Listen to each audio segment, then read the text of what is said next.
Alrighty, welcome back everyone. It is LaughNgamez here. I am back, and it is time for another Starcraft 2 1 vs 1 replay cast.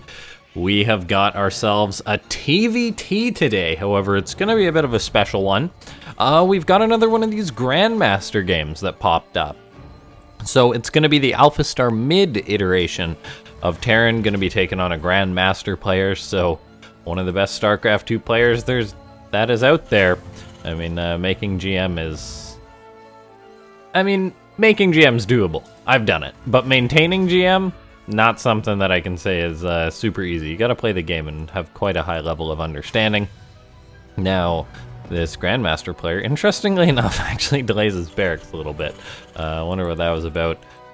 We do see, though, he's gonna be going for a double gas, all the while AlphaStar throws up its own gas too, so double gas from both these players. The map is Cyber Forest, and it should be an exciting TVT of AlphaStar. Gonna be trying to beat someone who's pretty darn good. We see a lot of slouches against the AI, but someone who's GM, even if they just like cheesed their way to GM somehow, still has got to have pretty good fundamentals, I think. So we take a look. We've got mirrored builds so far from both of these players. SCV Scout's moving out for AlphaStar, but then it turns around, interestingly enough. And yeah, ladies and gentlemen, seeing as how we are, let's see, there's 13 SCVs, which is totally an unlucky number, but we're going to aim for it anyway. 13 SCVs, 13 likes on this video. That would be amazing if you guys can take the time out of your day to go ahead and press that like button. Show your support for the channel, show your support for AlphaStar, and then we take a look. Reaper on the way for both players. If someone went for double gas and then skipped a Reaper, that would just be a little bit crazy, unless they went for something that was like a reactor right away. And that would be pretty unorthodox for TVT, unless you know 100% that you're not getting proxy Reapered. Now, we take a look. Things seem to be pretty darn equal still. A starport goes up for AlphaStar. The factory's just about done for the Grandmaster player, and I imagine we'll be seeing a factory pop out, a starport pop out of him. Not literally popping out of him, just he's gonna build one.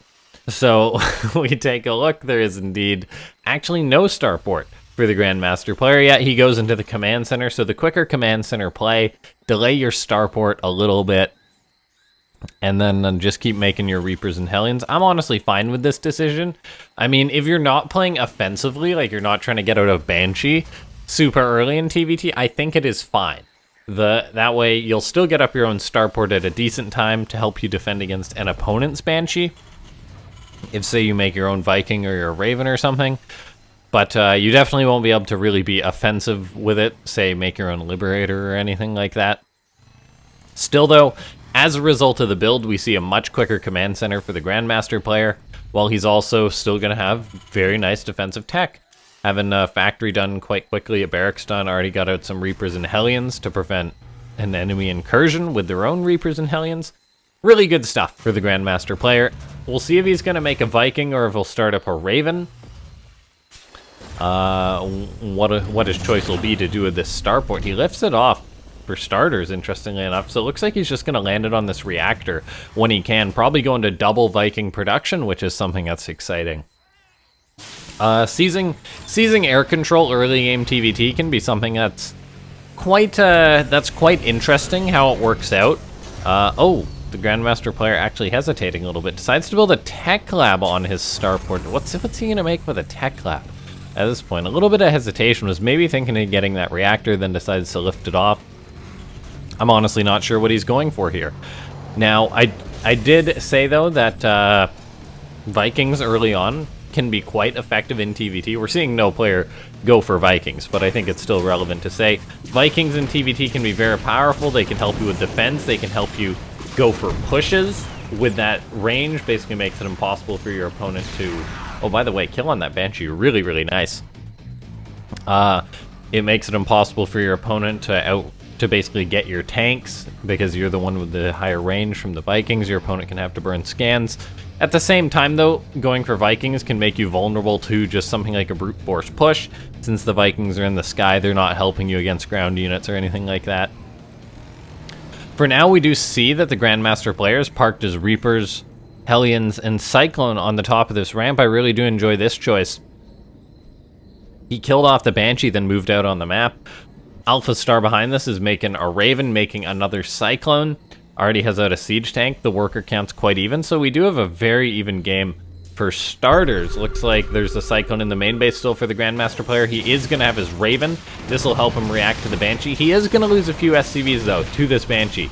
So AlphaStar getting at least a few guaranteed kills. Nicely done. But at least the Raven presence for the Grandmaster player is there to allow him to basically detect the Banshees. But, oh, he moved it out of position right as AlphaStar came in with its Banshee. The Cyclone gets a lock onto this Banshee, though, will kill it. Banshee got a few kills, does end up getting taken out though, and the game will continue on. AlphaStar, interestingly enough, this game is going to be going for a very quick third command center, and oh, it's going to be trying its double starport against a Grandmaster. This is bold, I'll say, from the AI, going for a style like this. Such an unorthodox play, going for double starport in TVT. Against a very good player who's Grandmaster, so we'll see how it's going to work out. I'm really unsure because the Grandmaster player could always be dropping all over the place, catch the Vikings. And AlphaStar, I feel, could easily make a misstep or something.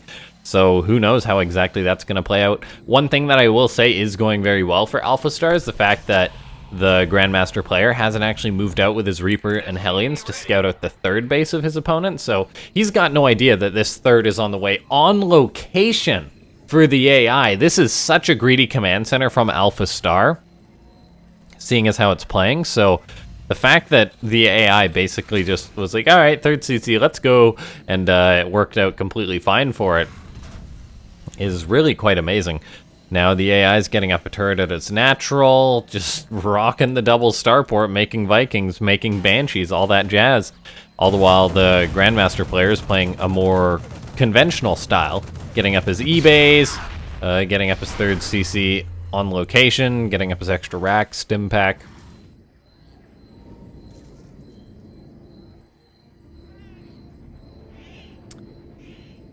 Raven and Vikings of AlphaStar are going to be trying to grab this Raven. However, I'm not sure if they'll find it. Is AlphaStar going to turn it? No, it just leaves.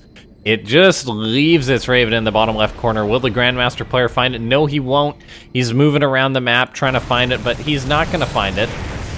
He now just lost a Cyclone to another Raven. Maybe he can at least kill this Raven as payback. Looks like he's moved out on the map, spotted AlphaStar's units, but in the end, won't be able to get too much done. Didn't even kill off the Raven that was harassing him with the turret. There's a Banshee at his natural. Oh my gosh, AlphaStar getting some really, really good harassment done. So far this game, 20 SCVs have died. This is forcing the Grandmaster player to relocate some SCVs temporarily. And then the GM player says, uh-oh, that's a third base I'm seeing from my opponent.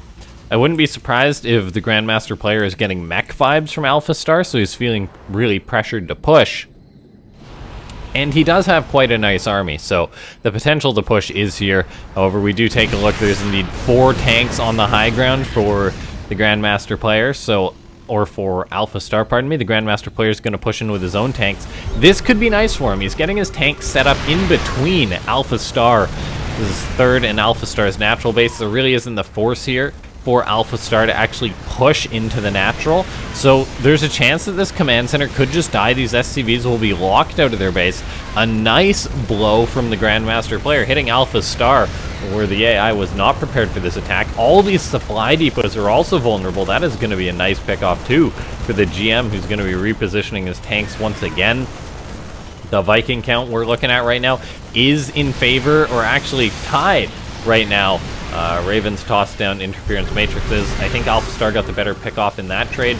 Turret or tanks, though, are getting shots off on the natural base of AlphaStar.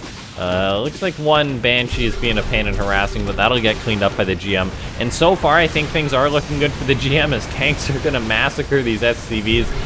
Looks like a couple of interference matrix went down, and this is going to allow AlphaStar to potentially clean up these tanks with its Banshees, so that's quite significant. So the Grandmaster player getting pushed away, but in the end, he did still kill off the third base of AlphaStar. Fortunately, AlphaStar, the macro god, barely even slips, has a new third base on the way. is down in SCVs, however, which is not a good look on AlphaStar. We're seeing a bit of a fight, though, and the Grandmaster player is actually just down on supply, running away with his tanks, running away with his Vikings. He does have a lot more Marines coming in, and this is the muscle that he needs. He's going to try and hold this ramp with his Marines. He can kill off the Banshees, and this will allow him to just hold a position. However, his tanks not having vision right now are just getting picked off. No, don't tell me AlphaStar is going to win this game with just tank Viking. These Marines are going to stim. They haven't been able to get the Banshee because there hasn't been a scan.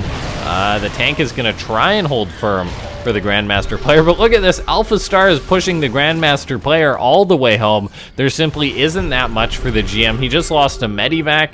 He's having to retreat to his natural. He's setting up his tanks, but man, AlphaStar just keeps pushing in. The Grandmaster player knows this is a dangerous push, so he's pulling his SCVs into the fight right away. I do enjoy that decision when it's a do or die situation, but in the end, there's not enough for the GM, and AlphaStar, despite losing its third base, just counterattacks and wins the game. GG. All right, here we are into game number 2 between AlphaStar and Humanity. AlphaStar just bopped that GM Terran, so we'll see how this Diamond one is going to do next against the AI.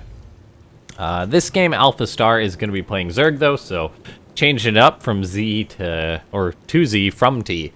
I think AlphaStar's got the right idea. Personally, in my own ladder games, I've been playing a lot more of the other races, even playing Zerg, which I've like never played, so it's a bit of a mess. Yeah, I still really do enjoy it though. And so we take a look. We've got a Diamond player on the way, or a Diamond player throwing up a Barracks on the way for the Diamond player. Words are hard sometimes, guys. The Diamond player doing the classic misclick the SCVs when trying to put them in the refinery. That's unfortunately a pretty big boo-boo. Usually players will catch it pretty quick. There we go, he fixes it. No sweat. Then the Diamond player goes for an SCV scout too, so I do enjoy this in his play. You generally want an SCV scout in a TVZ. There's no reason not to anymore. It's just not worth it. When Zergs can bring out early pools and things like that to catch you off guard, you don't want to play the guessing game. In the past, Terrans have always been like, oh, well, I don't want to SCV scout. No, just do it. Just do it. If you're a good enough player, you'll win the game. Whereas if you don't SCV scout, you can lose a game if you are the better player. So that's my take on the matter. And if you guys are new to the channel, for starters, consider subscribing. If you aren't, though, that's not the first time I've done that rant, and you know that. So let's take a look. SCV just moving around for AlphaStar, or for the Diamond player. Overlord is on the way now for AlphaStar. We'll see if there's going to be a third base from the AI. Looks like there will be. But the SCV goes home for the Diamond player, and all is looking normal. Whoa, whoa, whoa, whoa, whoa, whoa, whoa, whoa, whoa. All is not looking normal. The Diamond player actually going for a factory and a reactor before his command center. That is not normal. Yeah, really unorthodox play, actually. One basing Terran is pretty much limited to the extent of a proxy 2 racks. The Diamond player isn't doing like a major delay though, just a bit of a delay. It's going for the reactor and the factory before the command center. This is pretty unique. I mean, I don't actually dislike it though. In an era in which players are changing up a lot of things in StarCraft 2 just kind of because you think you can, playing more aggressive does seem to be a tendency lately in StarCraft.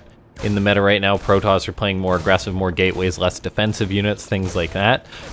Maybe Terran can do it too, says the Diamond player. Get your couple of Hellions out earlier. This will put pressure on the Zerg sooner.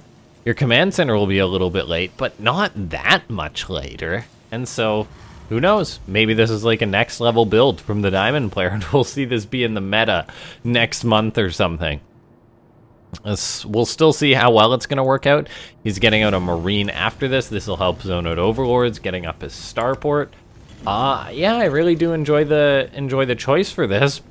Namely, if AlphaStar hadn't seen the command center. But AlphaStar has seen the command center, so the AI can do the math and be like, okay, so you're not actually like cheesing me a ton. But if, say, a Terran did this, and AlphaStar didn't scout the command center, there's a chance that the Zerg player could just be like, what's going on? What's going on? And panic, overreact, something like that. And so, I gotta say, I dig this Diamond player. I dig this Diamond bro. Now, there is indeed a Viking on the way next for the Diamond player to deny scouting. This will maybe put the AI on edge a little bit, losing its vision. AlphaStar does seem to be keeping it cool as a cucumber, though, getting up a roach warren, a lair, mining lots of gas already, notably. So there's a chance that this could be a big old swell of roaches that the AI has been known to do. And look at that, we're already seeing roaches on the way. The Hellions will move to the third, but they shan't see anything. And then Stim is just going to be on the way for the Diamond player behind this. So what's he going to make? Because right now the Diamond player will actually just die to roaches. He is making a Marine. He hasn't started up a tank or anything like that, or a Banshee, so no inherent anti-roach units, despite going for earlier units. AlphaStar has made its few roaches, not started up roach speed yet, but is making a bunch of lings, so there's a chance that this is just going to be a big old roach ling attack.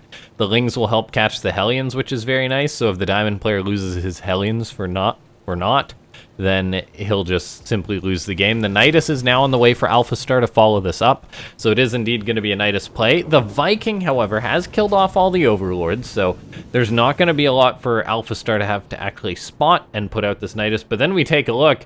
Oh boy, lings and roaches out on the map. The Diamond player has got to be panicking right now. He's going to be finishing up his wall.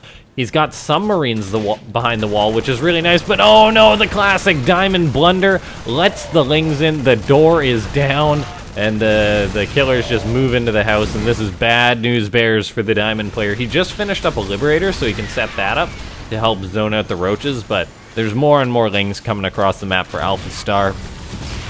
The Hellions are dying. Classic case of not being prepared, not scouting what your opponent is doing soon enough, and not reacting adequately enough. Sometimes you can have like one of those mistakes and come back, but so far the Diamond player has just made a few too many errors this game. His tank could shut down the Nidus of AlphaStar, which could be the start he needs for a potential comeback. The AI didn't actually have that many units out on the map. Most of the lings are loaded into the Nidus. Then we've got Stim Pack on the way for the Diamond player.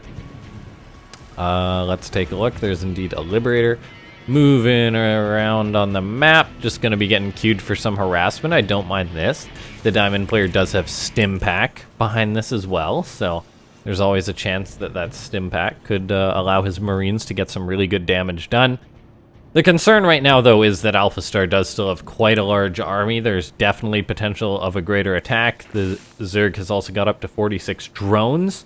This Liberator may get some good harassment done. How much, I am not too sure. The wall is down, though, for the Diamond player. Now, this is playing it risky. Leaving your wall down against this many lings, not something you want to do. We see the lings are going to run in. The Diamond player, oh no, he even had a forewarning because of his Vikings, but the lings do get into his natural base. The tank is under fire. It's not being repaired. It does get a good shot or two off on the lings, but there's just too many, and AlphaStar is going to win the game just like that. GG, AlphaStar takes the 2-0 in this video. But yeah, thanks so much to everyone for tuning in. If you enjoyed the commentary, hit that like button. If you're new to the channel, go ahead and join the Discord. Subscribe if you haven't already. But I do apologize if I was off my game a little bit this video.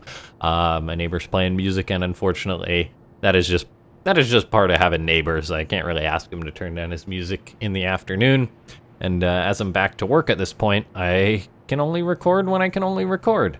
And I'm sure he doesn't like to listen to me yammer away casting StarCraft anyway. So that's just the way she goes. My main concern is as long as you guys can't hear it. If you can hear music or whatever in the background, let me know.